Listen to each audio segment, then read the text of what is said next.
আমি কাল থেকে যেটা খুঁজছিলাম একটা বনিদি বাড়ি পুজো, তো আবার প্রত্যেক বছরের মতো চলে এসেছি এই বাড়িটায়। কালকে এই বাড়িটা আমি অনেক খুঁজে পাইনি। তো এটা হচ্ছে দাসবাড়ির পুজো। 36 বছর পুরনো, বললে 37 বছরের পুরনো। তো এই ঠাকুরের একটা বৈশিষ্ট্য, এখানে যে মূর্তি দেখছো এটা তো অসাধারণ একটা মূর্তি। সাথে এখানে আবার দালানে একটা বড় ঠাকুর আছে, সেটাও দেখিয়ে দিচ্ছি তোমাদের। তো দেখতে থাকো আর বলো এই ঠাকুরটার সাজটাও কেমন লেগেছে। লাইক কমেন্ট সাবস্ক্রাইব অবশ্যই করবে। আর চন্দননগর আসতে গেলে পুরো ডিটেলস আমি ডেসক্রিপশন বক্সেও দিয়ে দেবো। এই ব্লগটায় দেখবার সময় আমি সবটা বলে দিচ্ছি তোমাদেরকে, কিভাবে তোমরা হাটখোলা ভুবনেশ্বরী তলায় আসবে।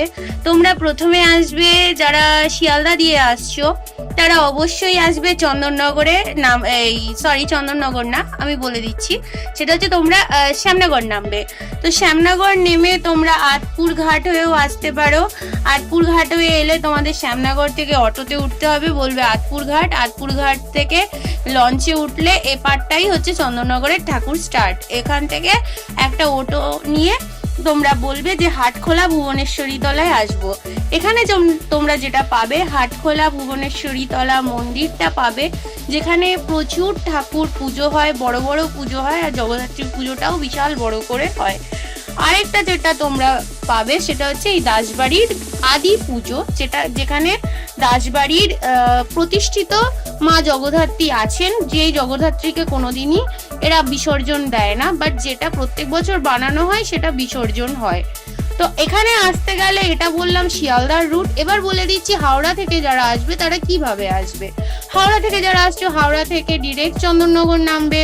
চন্দননগর স্টেশন থেকে ডিরেক্ট অটো টোটো যাই আছে বলবে যে হাটখোলা ভুবনেশ্বরী তলায় যাব, তো ওরা নামিয়ে দেবে তোমাকে। আর এটা হচ্ছে ডিস্ট্রিক্ট হচ্ছে হুগলি, আর মন্দিরটার নাম হচ্ছে ভুবনেশ্বরী মায়ের মন্দির।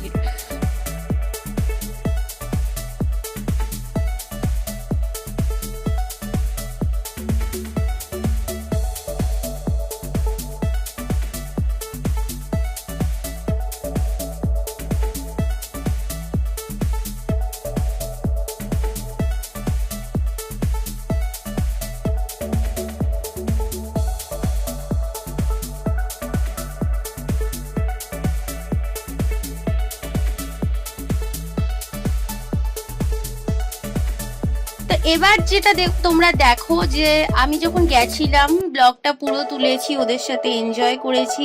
খুব কোঅপারেটিভ ফ্যামিলি। যদি পুজো দিতে আসো আগে থেকে আমাকে একটু কনফার্মেশন দিও, আমি এই বাড়ির লোকের সাথে কথা বলিয়ে দেবো কিভাবে এদের পুজোর নিয়ম, এদের ষষ্ঠী থেকে পুজোর নিয়ম নাকি সপ্তমী থেকে নিয়ম, না অষ্টমী না নবমী, ইচ অ্যান্ড এভরি ডিটেলস তোমাদের জানিয়ে দেবো। এবং পুজোর আগে থেকেও যদি আসতে চাও কোনো ব্লগ তুলবার জন্য, বাড়ির ব্লগ যেটা একটা আলাদাই এনজয়মেন্ট হয় পুজো ঠাকুর বানানোর সময় থেকে, তো সেই রকম ব্লগ চাইলেও আমার দ্বারা তোমরা করতে পারো। অবশ্যই আসবে ব্লগার্সরা, তোমাদের জন্য ওয়েলকাম রইল দাসবাড়ির তরফ থেকে, আমার চ্যানেলের তরফ থেকে, আমার স্টাইল অফ ওয়েজ ভ্যাগাবং, আমার ওয়েন্দ্রিলা চ্যানেলের তরফ থেকে তোমাদের সবাইকে স্বাগত জানাচ্ছি। দরকার হলে আমার সাথেও যদি আসতে চাও নেক্সট ইয়ার, অবশ্যই ওয়েলকাম রইল সবাইকে। আর ব্লগটা কেমন লেগেছে অবশ্যই জানাতে ভুলো না। লাইক কমেন্ট সাবস্ক্রাইব প্লিজ করে দিও। লাইক কমেন্ট সাবস্ক্রাইব করতে তো টাকা লাগে না, এইটুকুন তো করতেই পারো বলো, আমার প্রমোশনের জন্য। আরো নতুন নতুন ব্লগ আনছি। Till then bye, signing off from style of ways vagabond, Oendrila. জয় হিন্দ।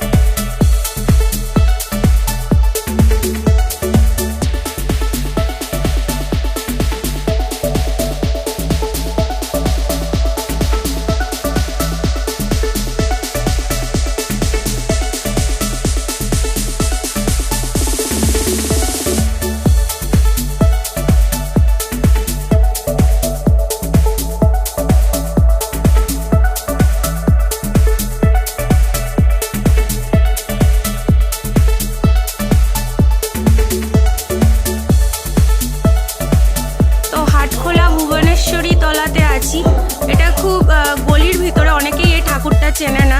আমি যে বন্ধুটার সাথে এসেছি ও ইনফ্যাক্ট চেনে না। আমি প্রত্যেক বছর আসি এটাই, তাই জানি। এটা একটা বাড়ির মন্দির, মানে প্রতিষ্ঠিত মন্দিরে এই ঠাকুরটা হয়। প্রচণ্ড মানে পুরনো ঠাকুরটা। এটা এটা কত বছরের? আচ্ছা, এটা 68 বছরের ঠাকুর তোমরা দেখতে পাচ্ছ।